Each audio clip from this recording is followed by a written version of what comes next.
ان کے بہت سارے لوگ ہیں جو بیان کرتے ہیں کہ غوث اعظم کا نعوذ باللہ شیخ عبد القادر جیلانی کا ایک دھوبی تھا، مر کے قبر میں پہنچا، فرشتے آئے اس کے پاس اور کہا کہ تیرا رب کون ہے؟ تو اس نے کہا کہ میں غوث اعظم کا دھوبی ہوں۔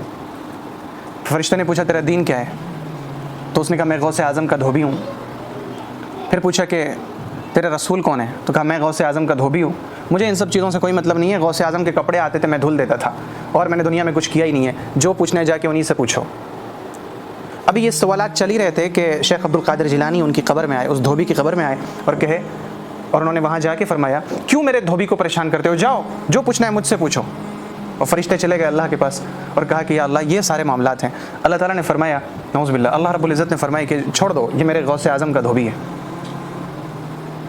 یہ آپ بتائیں نبی اکرم صلی اللہ علیہ وسلم کی بیٹی فاطمہ الزہرا کون ہے؟ سیدۃ نساء اہل الجنہ، جنتیوں کی جتنی جنتی عورتیں ہیں تمام عورتوں کی سردار ہے، اس کے باوجود یہ شرف ان کو نہیں مل رہا ہے کہ ان سے قبر میں سوالات نہیں ہوں گے۔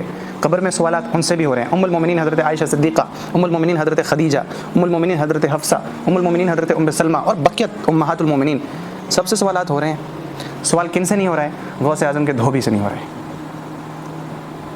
اور پھر یہ لوگوں نے مشہور کیا کہ جو غوث اعظم کا مرید ہوگا، یعنی غوث اعظم نے اللہ تعالیٰ سے عہد لیا، وعدہ لیا، اللہ آپ وعدہ کیجئے قیامت تک جو میرا مرید ہوگا اس سے قبر میں سوال نہیں ہوگا اور وہ جنت میں جائے گا۔